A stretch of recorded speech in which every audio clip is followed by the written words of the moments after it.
증거해 주시겠습니다. 먼저 할렐루야로 인사를 하겠습니다. 할렐루야, 할렐루야. 한 주간에도 주 안에서 평안하셨습니까? 우리 분당에서도 함께 영상을 드리는 우리 성도님들에게도 안식일의 축복이 있기를 원합니다. 우리 옆 사람과 함께 또 인사 나누고 축복하도록 하겠습니다. 주님의 사랑으로 사랑하고 축복합니다.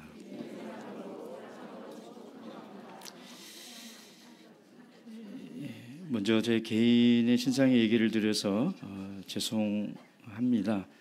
제가 발치를 하고 지금 치과 치료를 받고 있는데 어제 피를 토하는 심정이었지 피를 토한 건 아니었습니다. 그래서 많은 성도님들이 너무 깜짝 놀라셔서 제가 이렇게 아무 일 없다고 건강하다고 일단 밝히고 혹시 오늘 또 피를 토하더라도 그는 피가 나오는 것이구나라고 그냥 생각하지 마시고 말씀에 집중해 주시기 바랍니다. 예수 그리스도 이름으로 하나님 말씀 증거하도록 하겠습니다. 사도행전 19장 8절에서 10절까지 말씀입니다. 사도행전 19장 8절에서 10절까지 말씀입니다. 오늘 우리에게 주신 이 귀한 계시의 말씀을 통해서 우리를 향하신 살아계신 하나님의 뜻을 다 듣고 깨달을 수 있도록 한 목소리로 이 말씀 봉독하겠습니다. 시작. 바울이 회당에 들어가 석 달 동안을 담대히 하나님 나라에 대하여 강론하며 권면하되 어떤 사람들은 마음이 굳어 순종치 않고 무리 앞에서 이 도를 비방하거늘 바울이 그들을 떠나 제자들을 따로 세우고 두란노 서원에서 날마다 강론하여 이같이 두 해 동안을 하매 아시아에 사는 자는 유대인이나 헬라인이나 다 주의 말씀을 듣더라. 아멘. 지난주 7박 8일이라는 짧지 않는 기간 동안에 일본 교회를 방문하는 신앙여행을 무사히 마치고 다녀왔습니다. 가장 먼저는 하나님의 인도와 은혜에 진심으로 감사를 드리고요. 무엇보다도 우리 21명 모든 성도님들이 무탈하게 건강하게 신앙여행을 마무리하였다는 것에 정말 감사를 드립니다. 하나님께서 방문 일정 내내 정말 너무나 좋은 날씨를 허락하셨습니다. 덥지도 않고 춥지도 않은, 그래서 땀도 나지 않는 참 많은 거리를 걸었거든요. 하루에 보통 25,000보에서 막 30,000보 정도 이렇게 걸었음에도 불구하고 전혀 지치지 않고 참으로 유쾌한 그런 시간들을 보내게 되었습니다. 마지막 날 버스 안에서 그동안 받은 은혜를 함께 나누는데요. 때로는 기쁨과 웃음이 터져 나오기도 하고 때로는 감동과 눈물이 터져 나오기도 했던 그런 시간입니다. 저도 7박 8일 동안 우리 모든 성도님들 한 사람 한 사람이 서로 배려하고 섬기고 위해주고 걱정하고 손잡아주는 참 그런 모습을 보면서 참 많은 감동을 받았습니다. 또한 특별히 이번 방문에는 우리 구도자 두 분이 함께 참여를 해서 이 신앙여행에 더 특별한 의미가 있었던 것 같습니다. 마지막 이 구도자 두 분이 신앙여행에서 느꼈던 그 간증을 나누는데요. 참 모두가 환호성을 지르며 박수로서 하나님께 영광을 돌렸습니다. 참 너무나 많은 간증이 있는데요. 이 시간에 다 드릴 수는 없고요. 특별히 정말 감사한 것은 일본 교회 성도님들이 진심으로 우리를 사랑하는 마음으로 섬기고 헌신하고 접대하는 모습에 너무나 많은 은혜와 감동을 받았습니다. 특별히 오사카 교회 도착했을 때 몇 명 되지 않는 성도님들인데도요, 그 입구에 쫙 나와서 언제부터 저희를 기다렸는지 모르겠습니다. 탬버린을 치며 예수 안에서는 우리는 한 가족이라는 그 환영의 찬송을 부를 때 우리 구도자 한 분은 거기에 감동을 받고 마음의 문을 열고 눈물을 흘리는 것을 저는 이렇게 보았습니다.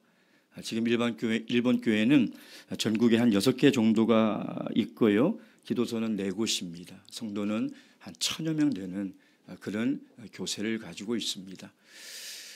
그런데 일본 교회를 방문하는 것뿐만 아니라 일본 교회의 역사와 문화 그리고 그들의 전통을 또 보고 배우는 그런 기회들이 있었습니다. 일본은 우리나라 마찬가지로 참 아름다운 곳은 다 신사와 절이 있는 곳이었습니다. 참 많은 신사를 방문했었습니다. 제가 돌아와서 일본의 신사가 도대체 몇 개나 되는지를 검색해 봤더니 8,000개에서 1,000개가 넘는 신사가 8,000개에서 10,000개가 넘는 신사가 일본에 있다는 것이죠. 다시 얘기하면 신이 8,000개에서 10,000개가 넘는다는 것입니다. 정말 일본은 영적으로 어두운 곳이었어요. 제가 그 신사를 갈 때마다 수많은 사람들이 그 우상 앞에서 소원을 빌고 소원을 적고 돈을 던지는 기도하는 그런 모습을 보았습니다. 영적으로 정말 어두운 이 일본 땅에 기독교 인구가 1%도 되지 않는 이 일본 땅에 참여식의 성도들이 그곳에서 믿음을 지키며 깨끗하고 진실한 믿음을 가지고 살아가는 모습을 볼 때 얼마나 하나님께 감사했는지 모릅니다. 오늘 바울이 체류하고 있는 이 에베소라는 도시도 영적으로 어두운 곳입니다. 이 에베소라는 곳은 고대의 그냥 도시가 아니라 상업적, 문화적, 종교적으로 다른 도시에 비해서 특출나게 타락한 도시가 있다면 그곳이 바로 에베소입니다. 상업적으로는 쾌락 문화가 발달했어요. 성적인 서비스가 만연한 곳이고요. 문화적으로는 철학과 이 이방 종교가 결합이 되어서 점성, 주술, 마술 같은 신비주의적인 신앙이 아주 흔한 곳이었습니다. 특히 종교적으로는 아데미 신전이 있었어요.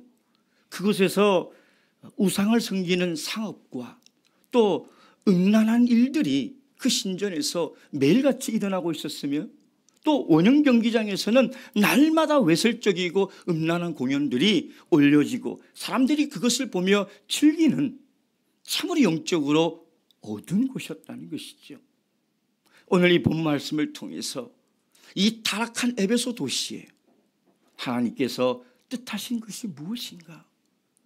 하나님 영적으로 이렇게 어두운 도시에 하나님이 기대하는 것이 무엇인지, 바울 사도를 통해서 하나님이 왜 제자들을 따로 세우셨는지 이것을 우리가 분명히 깨닫고 삶으로 실천하는 그런 귀한 시간이 되시길 주님의 이름으로 축원드립니다. 먼저 이 바울 사도가 이 에베소에서 증거한 내용이 무엇입니까? 8절 말씀 보겠습니다. 시작. 바울이 회당에 들어가 석 달 동안을 담대히 하나님 나라에 대하여 권면하되. 사실 이 바울 사도가 에베소에 방문한 것은 처음이 아니죠. 두 번째 방문입니다. 18장에 보면 바울 사도가 2차 전도여행을 마치고 다시 본인이 목회하던 시리아 안디옥으로 귀환하던 중에 잠시 에베소에 정박하여 체류할 수 하게 되었습니다. 그때 바울 사도는 유대인의 회당에 들어가서 하나님의 말씀을 전했는데 이제 배가 떠나는 시간이 얼마 남지 않았어요. 떠나야 되는 사정이었습니다. 근데 유대인의 회당에서 그 말씀을 들은 사람들이 바울이 더 오래 머물도록 권면하였죠. 근데 바울이 뭐라고 그랬습니까? 만일 하나님의 뜻이거든 내가 다시 돌아오겠다라고 약속하고 떠났던 것입니다. 바울 사도는 이 약속을 지키기 위해서 지금 에베소로 왔던 것이죠.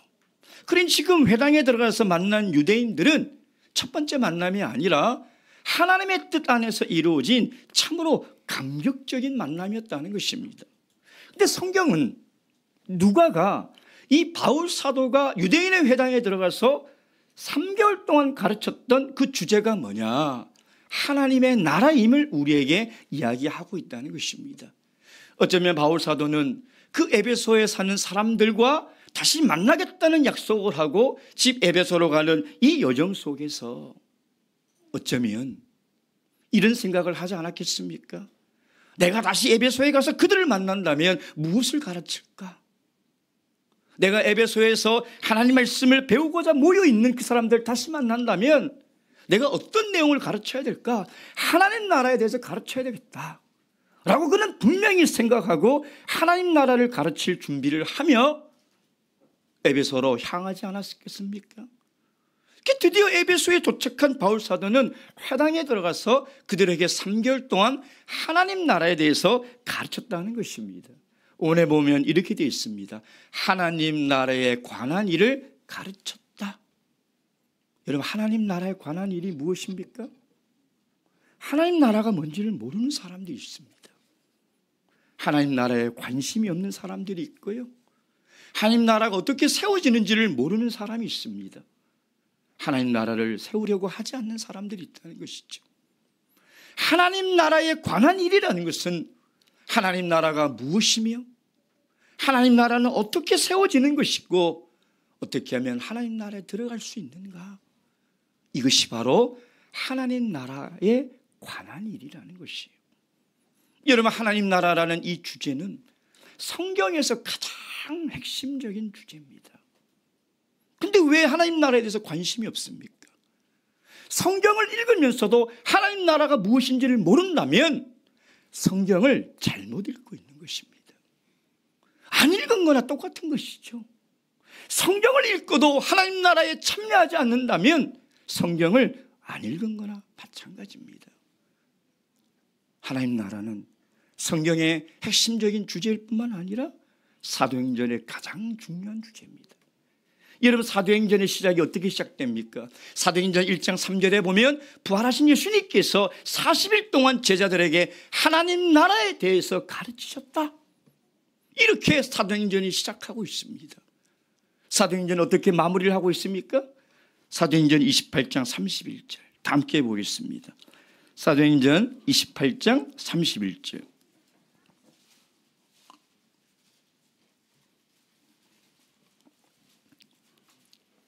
31절 시작. 담대히 하나님 나라를 전파하며 주 예수 그리스도께서 관한 것을 가르치되 그 많은 사람이 없었더라.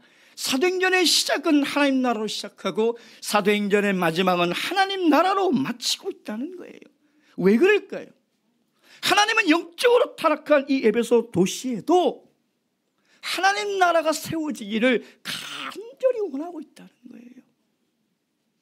그 기대가 오늘 우리에게도, 오늘 영적으로 타락한 대한민국 서울 도시에도 하나님은 동일한 기대를 가지고 우리에게 하나님 나라에 대해서 말씀하시고 가르치시고 있다는 것입니다. 바라옵기는 우리도 얼마나 영적으로 어두운 시대를 살아가고 있습니까? 얼마나 죄가 관영하는 이 땅에 우리가 살고 있습니까? 하나님이 이 땅을 향한 기대는 우리를 통하여 하나님 나라가 세워지는 것입니다. 여러분, 이것을 잊어서는 안 돼요. 여러분, 이것을 우리가 명심해야 하는 것입니다. 두 번째, 바울 사도가 이 하나님 나라에 대한 복음을 증거했을 때 어떤 반응이 있었습니까? 다시 우리 본문에 돌아가서 9절 말씀, 9절 말씀 다 함께 읽겠습니다. 시작. 어떤 사람들은 마음이 굳어 순종치 않고 무리 앞에서 이 도를 비방하거늘. 여기까지 읽겠습니다. 바울 사도가 에베소에 있는 그 유대인들에게 이 하나님 나라에 대해서 3개월 동안 최선을 다해서 가르쳤어요. 여기 보면 8절에 보면 하나님 나라에 대하여 강론하며 권면하되, 이 말은 뭐냐면 하나님 나라에 대해서 자세히 가르치고 권면하다는 것은 최선을 다해서 이들이 이것을 깨닫고 믿기를 바랬다는 거예요. 그러니까 바울 사도는 3개월 동안 최선을 다한 것입니다. 근데 그 결과가 뭡니까? 어떤 사람들은 그 복음을 받아들이지 않았다는 거예요. 근데 사도행전의 저자인 누가는 그들이 하나님의 복음을 받아들이지 않게 되는 그 과정을 점층적으로 우리에게 묘사하고 있어요. 세 단계로. 첫째 뭡니까? 마음이 굳어. 사전을 찾아보니까 원문의 의미가 그래요. 뼈와 같이 마음이 단단히 굳다, 이런 뜻이에요.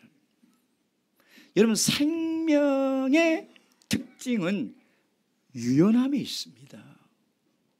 갓 태어난 아이들과 어린아이들은요, 모든 것이 유연해요. 신체도 생각도. 근데 나이가 들어가면서 뻣뻣해지기 시작하죠. 그러다가 사람이 죽으면 돌덩이처럼 딱딱해지는 거예요. 그러니까 마음이 굳어 있다는 것은 그 심령이 죽어 있다는 거예요. 그걸 지금 우리에게 표현하고 있는 것이죠. 근데 굳어라는 동사가 미완료형을 쓰고 있는데, 이 말은 뭐냐면 3개월 동안 하나님 말씀을 들었음에도 불구하고 그 심령이 죽어 있어서 말씀을 받지 않다라는 거예요.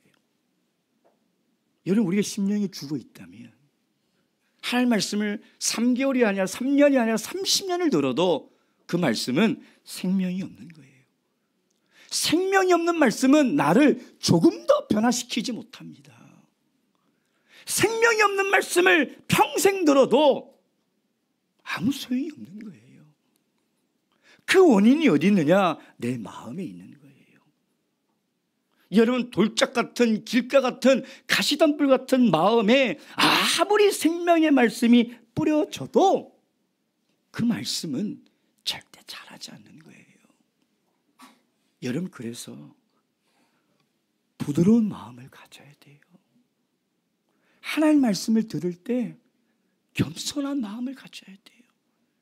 어린아이처럼 유연한 마음을 가져야 돼요. 그게 바로 살아있음의 증거라는 거예요. 마음이 굳은 사람은요, 하나님의 말씀을 말씀으로 듣지 않는다는 거예요. 끝까지 말씀을 듣지 않아요. 그것이 첫 번째 단계예요. 하나님 말씀을 듣기 전에 여러분, 우리의 마음을 갈아야 돼요. 내 마음이 완악해져 가고 있다면, 내 마음이 굳어져 가고 있다면 회개해야 돼요. 하나님께 정직한 영을 나에게 주시고 겸손한 마음을 주셔서 하나님의 말씀을 하나님의 말씀으로 받을 수 있도록 마음을 만들어야 된다는 거예요. 두 번째는 뭐라고 얘기하고 있습니까? 마음이 굳어 어떻게 하고요? 순종치 않고. 이 단어도 미완료형을 쓰고 있어요. 3개월 동안 순종치 않고. 그러니까 말씀은 들어도 마음이 굳어 있어서요, 그 말씀에 순종하지 않는 거예요. 여러분, 우리가 하나님의 말씀을 듣고도 순종치 않으며 살아가는 성도들을 볼 때가 있지 않습니까? 이해가 안 되죠. 이해가 안 됩니다. 아니, 말씀을 저렇게 어렵게 들었는데 왜 말씀에 순종하지 않지? 그 이유는요, 말씀이 굳었기 때문에 순종하는 마음이 없는 거예요. 말씀이 굳은 사람은 절대 하나님 말씀에 순종할 수가 없습니다. 여러분, 구약의 이사야 선지자가 뭐라고 얘기했습니까? 이사야서 6장 9절 말씀. 이사야서 6장 9절 말씀.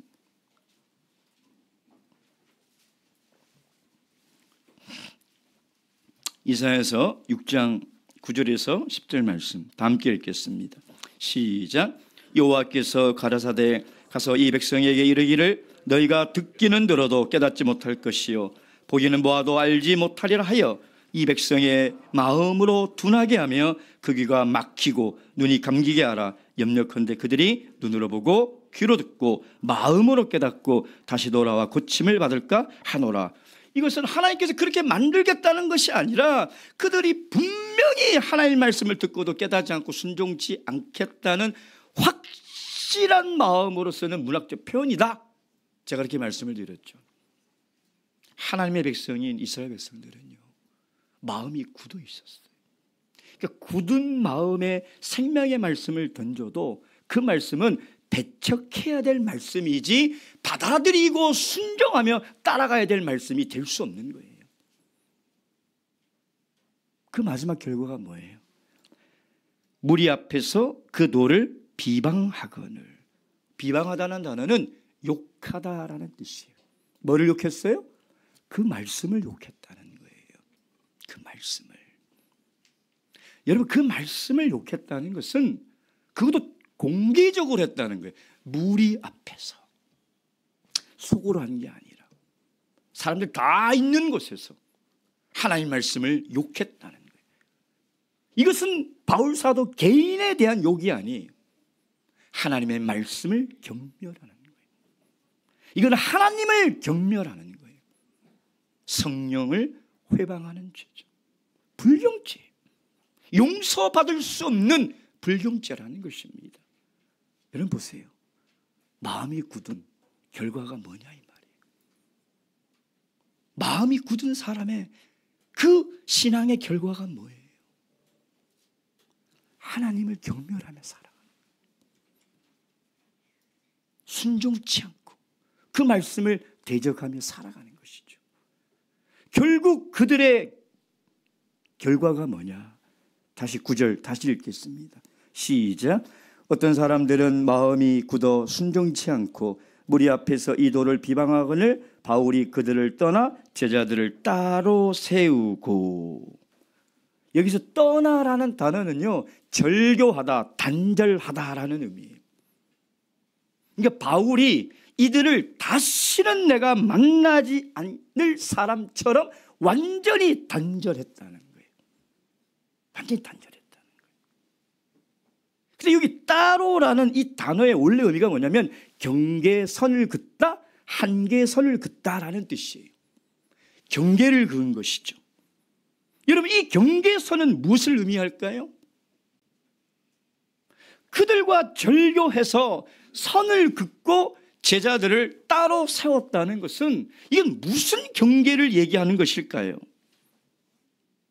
복음을 받아들인 사람과 복음을 받아들이지 않은 사람들의 경계이며 영원한 생명과 영원한 사망의 경계인 거예요. 하나님 말씀을 마음이 굳어서 받아들이지 않고 불순종하는 사람들은 영원한 사망에 들어가는 거예요. 그 경계예요.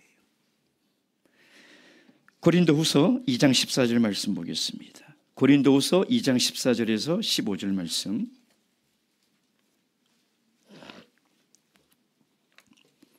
고린도후서 2장 14절에서 16절까지 말씀 우리 다 함께 읽겠습니다. 시작. 항상 우리를 그리스도 안에서 이기게 하시고 우리로 말미암아 각처에서 그리스도를 아는 냄새를 나타내시는 하나님께 감사하노라. 우리는 구원 얻은 자들에게나 망한 자들에게나 하나님 앞에서 그리스도의 향기니 이 사람에게는 사망으로 쫓아 사망에 이르는 냄새요 저 사람에게는 생명으로 쫓아 생명에 이르는 냄새라. 누가 이것을 감당하리요? 여러분, 이 말씀에는 배경이 있습니다. 로마 시대 때 황제나 장군들이 전쟁에서 승리하고 오면 개선 행진을 합니다. 근데 개선 행진을 할 때 보면 황제나 장군과 그 승리하고 돌아온 군사들이 맨 앞에 쭉 섭니다. 그 뒤에는 누가 있어요? 전쟁에서 패한 포로들이 결박되어서 발가벗기운 채로 끌려오는 거예요. 그렇게 그 시내를 쭉 행진할 때 보면 그 모든 길가에 향을 피워놓습니다. 그럼 똑같은 향의 냄새를 맡는데 전쟁에서 승리한 장군과 병사들에게 이 냄새는 희망과 기쁨과 축제의 냄새라는 거예요. 근데 전쟁에서 패하고 끌려오는 이 사람들에게는 죽음과 절망과 사망의 냄새라는 거예요. 똑같은 향기인데 누구에게는 생명의 냄새고 누구에게는 멸망의 냄새라는 거예요. 왜 그럴까요? 이 노예들은 끌려가면 사형을 당하거나 영원히 노예로 사는 거예요. 전쟁에 승리한 군인들은 포상을 얻거나 진급을 하거나 휴가를 받는 거예요. 여러분, 복음은 어떤 사람에게는 생명의 냄새가 되고요, 어떤 사람에게는 멸망의 냄새가 되는 거예요. 하나님의 말씀을 듣고도 그 말씀을 받아들이지 않는 사람은 그 경계선에서 절망에 서 있는 거예요. 멸망에 서 있고 죽음에 서 있는 사람들이에요. 그러나 복음을 듣고 그 말씀을 마음으로 받아 순종하며 믿고 살아가는 사람들은 그 복음이 영생을 가져다 주는 냄새가 된다는 것입니다. 이것이 복음이 가진 특징이에요. 믿는 자에게는 축복이지만 믿지 않는 자에게는 그 사람의 심판의 기준이 뭐냐? 복음이에요. 마지막 날 그 사람을 심판하는 잣대가 뭐냐? 하나님의 말씀이라는 것이죠. 결국 마음이 굳어 순종치 않고 하나님 말씀을 비방했던 이 사람들의 결과는 결국 복음으로 심판을 받을 수밖에 없는 것이라는 것입니다. 자, 같은 마지막 세 번째, 바울 사도는 왜 제자들을 따로 세웠을까요? 우리 다시 9절 10절 말씀 읽도록 하겠습니다. 시작. 어떤 사람들은 마음이 굳어 순종치 않고 무리 앞에서 이 도를 비방하거늘 바울이 그들을 떠나 제자들을 따로 세우고 두란노 서원에서 날마다 강론하여 이같이 2해 동안을 하매. 여기까지 읽겠습니다. 지금 그들이 마음이 굳어 복음을 받아들이지 않으니까 완전히 그들과 절교를 하고 제자들을 따로 세웠다는 거예요. 이 제자들이 누굽니까? 이 제자들 누구예요? 저번 시간에 말씀드린 막 도착하자마자 너희가 믿을 때 성령을 받았느냐? 우리 성령을 있음을 듣지 못했다? 그러자 예수 그리스도 이름으로 세례를 주고 안수를 하며 성령을 받았던 12명. 그리고 에베소에서 이제 막 예수 그리스도를 믿고 신앙생활했던 초신자들이에요. 새신자들. 이들을 바울 사도가 따로 세워서 뭘 했습니까? 두란노 서원에서 2년 동안 날마다 하나님 말씀을 가르쳤다는 거예요. 여러분, 어떤 성경 사본에 보면 두란노 서원에 대해서 자세히 설명이 되어 있습니다. 이 두란노 서원, 서원이라는 것은 이 원문에 보면 스콜레라고 되어 있는데 이것은 스쿨의 어근이죠. 학교라는 거예요. 학원이라는 뜻이에요.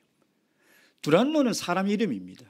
티라논스라는 사람 이름을 우리 한글로 번역해서 두란노라고 한 거죠. 이 티라노스라는 사람이 어떤 사람이냐? 어떤 사람은 철학자다, 어떤 사람은 선생이다, 어떤 사람은 왕궁의 주치의다, 의사다, 뭐 여러 가지 견해가 있지만 실존하는 인물이었으면 틀림이 없습니다. 그래서 이 두란노 서원에서 이 따로 세운 이제 막 물과 성령을 거듭난 이 그리스도인을 따로 세워서 2년 동안 하나님의 말씀을 가르쳤다는 거죠. 왜 따로 세웠을까? 왜 그 말씀에 불순종하는 사람들과 따로 떼어내서 따로 세웠을까요? 이 에베소에 있는 그리스도인들이 따로 세움을 받지 않고 에베소에 있는 사람들과 섞여 살아가서는요, 성도의 거룩함을 절대 유지하며 살아갈 수가 없기 때문입니다. 따로 세움을 받지 않고는 믿음을 지키며 신앙을 지키며 살아갈 수 없기 때문인 것입니다. 그래서 바울 사도는 두란노 서원에 이들을 따로 세워서 2년 동안 매일같이 하나님의 말씀을 가르쳤다는 거예요. 여러분, 교회의 원어의 의미는 에클레시아라는 뜻이죠.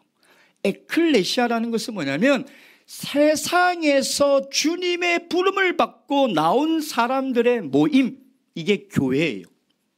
이게 교회에 모여있는 사람들은 뭐냐면 세상에서 하나님이 따로 세움을 얻은 사람들이 모여있는 곳, 그게 바로 교회라는 것입니다. 여러분, 왜 하나님이 세상에서 우리를 불러내어 따로 세워 교회를 만드셨냐 이 말이에요. 세상에 있으면 그리스도인으로서 살아갈 수가 없어요. 세상 사람들과 섞여 살아가서는 우리의 믿음을, 우리 신앙을 지키며 살아갈 수가 없기 때문인 것이죠. 여러분, 세상 사람들과 어울려 살아가면 결국 멸망할 그 세상에서 함께 멸망하기 때문에 하나님이 우리를 세상에서 불러서 따로 세워놓은 거예요. 저도 압니다. 세상에서 사는 것이 훨씬 즐겁고 훨씬 누릴 게 많고 좋다는 것 제가 왜 모르겠습니까? 근데 그건 잠깐의 육체적 만족이에요. 잠시 내 삶이 편안한 것뿐이에요. 종국에는 세상이 멸망할 때 그 모든 것들은 다 심판을 받을 거예요. 그래서 하나님이 우리를 멸망에서 따로 불러내어 세상과 구별하여 세워두시는 거예요. 그게 교회예요. 그게 거룩이에요. 거룩이 뭔가 유별난 것이 아니라 세상과 구별되게 살아가는 것, 그게 거룩이에요. 근데 교회가 거룩을 잃어버리면 하나님이 절대 역사하지 않습니다. 사람이 수만 명이 모여있든 수천 명이 모여있든 거룩을 잃어본 교회는 교회가 아니에요. 성도가 거룩을 잃어버리면 생명을 잃어버린 것입니다. 죽음을 두려워하지 마시고 내 거룩을 상실하는 것을 두려워하시기 바랍니다. 내가 세상 사람들과 구별되지 않게 살아가는 내 모습을 보고 두려워하시기 바랍니다. 내가 세상 사람들과 똑같이 추구하고 바라고 원하고 살아가는 내 속사람을 보고 두려워하셔야 돼요. 생명이 없는 그리스도인이라는 것입니다. 여러분, 구약성경 출애굽기 보면 하나님이 왜 이스라엘 백성들을 하나님의 백성으로 만들려고 애굽에서 만들지 않고 그들을 따로 불러내어 광야로 불러냈냐 이 말이에요. 애굽에서 그들과 함께 섞여서 살아서는 절대 거룩을 유지할 수가 없는 거예요. 그들을 광야로 불러내고 나서 하나님이 모세에게 뭐라고 명령하십니까? 레위기 19장 2절 말씀. 레위기 19장 2절 말씀. 레위기 19장 2절 말씀.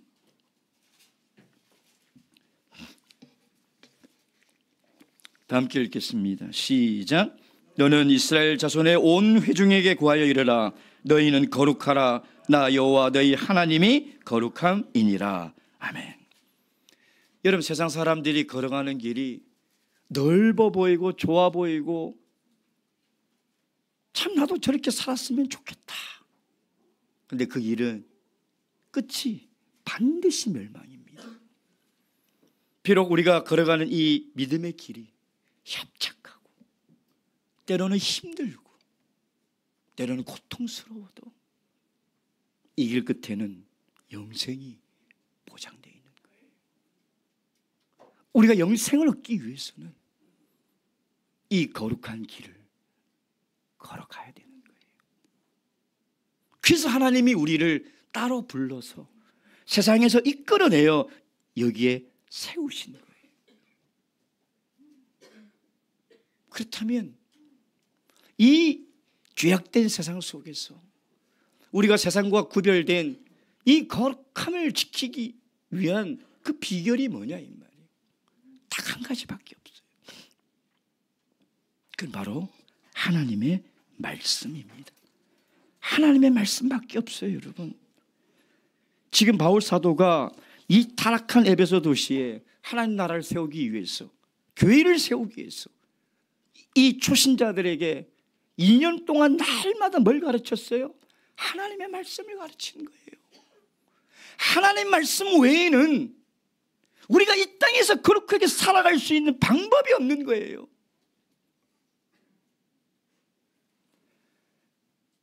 이 성경 사본에 보면 두란노 서원에 대해서 또 이렇게 설명을 해놨습니다. 이 두란노 서원을 운영하는 주인이 오전 11시부터 오후 3시까지는 사용을 하지 않아서 바울 사도가 이 건물을 빌려서 2년 동안 하나님의 말씀을 가르쳤다라는 거예요. 그럼 왜 오전 11시부터 오후 3시까지 이 건물을 사용하지 않았을까? 지중해 연안에 있는 도시 이탈리아나 스페인이나 이런 나라에는 점심을 먹고 오후에 낮잠을 자고 또 휴식을 취하는 문화가 있어요. 그게 시에스타라는 문화인데요. 이 동남아시아에도 열대야 지역의 나라는 낮잠을 꼭 잡니다. 이 문화가 있어요. 그래서 11시부터 점심을 먹고 쉬고 낮잠을 자요. 상상해 보세요. 그 큰 번화한 에베소 도시에 오후 점심이 되면 사람들이 다 상점도 문을 다 닫아요. 다 닫고 다 휴식을 취하고 있다는 거예요. 저도 대만에서 3년을 생활하면서요, 거기 낮잠을 자는 시간이 있어요. 처음에는 적응이 되지 않았습니다. 근데 2달을 못 넘기겠어요. 낮잠을 자지 않으면 생활을 할 수 없을 정도로 너무나 더운 나라였다는 것이죠. 여러분, 사람은 육체의 지배를 받습니다. 지금 에베소에서 막 물과 성령을 거듭난 이 그리스도인은 태어날 때부터 생체 리듬이 어떻게 맞춰져 있느냐? 점심만 먹으면 오후 3시까지 쉬어야 되는 생체 리듬이 맞춰져 있어요. 쉬지 않으면 생활을 하기가 불가능할 정도의 생체 리듬이 맞춰져 있다는 거예요. 근데 그 시간에 뭘 했다고요? 하나님의 말씀을 배웠다는 거예요. 정말 육체적으로 피곤하고 다 쉬는 그 시간에, 쉬지 않으면 하루를 정상적으로 살 수 없는 그 무더운 시간에 두란노에 모여 하나님의 말씀을 배웠다. 왜? 그러지 않고는 에베소에서 그리스도인으로 살아갈 수가 없어요. 그러지 않고는 이 죄악된 세상 속에서 거룩을 지키며 절대 살아갈 수가 없기 때문인 것이죠. 저희 교회도 매주 안식 일정이 다 마치면 청년반들만 남아서 성경 공부를 합니다. 어쩔 때는 참 안쓰러워요. 오전에 예배드리고 오후에 아이들 다 가르치고 파김치가 되죠. 근데 얼마나 육체적으로 쉬고 싶겠어요. 빨리 집에 가서 쉬고 싶을 거예요. 왜 그 마음을 모르겠습니까, 제가? 그리고 그 주말에 친구들과 만나서 주말을 좀 즐기고 싶은 마음이 왜 없겠냐 이 말이에요. 근데 다 모여서 청년반 성경 공부는 기본이 2시간이에요. 4시 반부터 어쩔 때는 7시에 마칠 때가 있습니다. 성경 공부를 열심히 합니다. 저는 청년반 성경 공부를 예배만큼 중요하게 생각해요. 그 청년들에게 절대 빠지지 말라고 그래요. 빠져서는 안 된다. 왜? 지금 청년들이 살아가는 이 세상은요, 죄악이 태풍보다 쓰나미보다 더 강력한 흡입력으로 집어삼키는 시대예요. 근데 일주일에 한 번 여기 와서 말씀 듣는 그 힘으로 어떻게 세상에서 살아갈 수 있냐 이 말이에요. 그 힘으로 못 살아요. 그 힘으로는 거룩을 지키며 못 살아간다니까요. 그래서 제가 저녁 예배도 나오시라는 거예요. 나올 수 있는데 왜 안 나옵니까? 일주일에 한 번 이 시간 말씀 듣는 곳으로는 세상과 구별된 삶을 살아갈 수가 없고 하나님이 따로 세운 성도로서의 삶을 살아가는 것이 불가능해요. 육체적으로 피곤한 거 알죠? 어려운 환경인 거 알아요. 하나님의 말씀 배워야 돼요. 그리고 가정에서 개인적으로 말씀을 읽고 묵상해야 돼요. 우리가 세상에서 거룩한 성도로 살아갈 수 있는 유일한 힘과 비결은 하나님의 말씀밖에 없어요. 그것을 오늘 본문에서 우리에게 이야기를 하고 있다는 것이죠. 세상과 구별되어 살아갈 수 있는 힘이 다른 방법이 있다면 바울 사도가 이렇게 힘든 시간에 하루도 빠지지 않고 2년 동안 두란노 소원에서 하나님의 말씀을 가르쳤겠습니까? 세상과 구별된 삶을 살아갈 수 있는 힘은 하나님의 말씀에서 나오기 때문인 것이죠. 결국 그 결과가 뭐예요? 10절, 이같이 두 해 동안을 하며 아시아에 사는 자는 유대인이나 헬라인이나 다 주의 말씀을 듣더라. 그들이 세상과 구별된 거룩한 사람이 되니 하나님이 그들을 축복의 통로로 쓰시는 거예요. 우리가 거룩한 삶을 살아가면 하나님은 반드시 우리를 쓰십니다. 우리가 깨끗한 그릇으로, 깨끗한 양심으로, 깨끗한 삶으로 유지하면 하나님의 축복의 도구가 되는 거예요. 하나님이 그때서 쓰는 거예요. 우리 교회도 마찬가지. 여러분, 우리 교회가 하나님의 쓰임을 받기를 원하지 않습니까? 그 방법이 뭐예요? 우리 교회가 세속화되지 않는 거예요. 세상과 구별된 거룩한 진정한 사람들의 모임이 되어야 되는 거예요. 그때 하나님이 역사하시고 하나님이 우리 교회를 축복의 통로로 들어 쓰신다는 거예요. 그래서 이런 보세요. 요한계시록에 보면 소아시아 7교회 다 에베소의 두란노 소원에서 말씀을 들었던 사람들이 세운 교회들이에요. 바울사도가 2차 전도여행 때 그렇게 세우고자 했던 그곳에 하나님은 이런 방법으로 복음을 전하고 교회를 세웠다는 거예요. 세상과 구별된 삶을 살아가는 시작은 하나님의 말씀이에요. 그런데 하나님의 말씀만 배운다면 거기는 학교예요. 배운 말씀으로 내가 변화되어 복음을 전하고 내 삶이 축복의 통로가 될 때 그것을 교회라고 하고 그것을 그리스도인이라고 하는 거예요. 말씀을 배워도 변하지 않고 복음을 들어도 전하지 않는 곳은 교회가 아니라 학교인 것이죠. 에베소에 있는 이 초신자들은 2년 동안 하나님의 말씀을 듣고 그 복음을 깨닫고 감격해요. 그곳에 가만히 앉을 수 있는 거예요. 그래서 아시아와 헬라인과 이방인들에게 복음을 다 전하니 그 주의 말씀을 다 들었다라고 이야기를 하고 있는 것이죠. 여러분, 에베소라는 도시는 영적으로 어둡고 우상이 가득한 도시입니다. 아데미 신전에 날마다 음란한 일들이 일어나고요.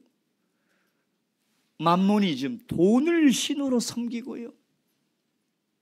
쾌락의 끝을 몰라 끝없이 세상적 즐거움을 추구하며 살아가는 사람들이, 그 속에서도 하나님은 하나님 나라를 세우고자 하나님은 이 에베소에 있는 그리스도인들을 따로 세웠다는 거예요. 여러분, 2000년이 지난 오늘도 하나님이 우리를 향한 기대는 동일합니다. 하나님은 지금 우리 교회를 향한 기대도 동일하다는 거예요. 바랍기는 하나님의 말씀으로 세상과 구별된 삶을 살아가셔서 이 땅에도 하나님 나라를 세워가시는 축복의 통로가 되시길 주님의 이름으로 축원드립니다. 묵도하시겠습니다.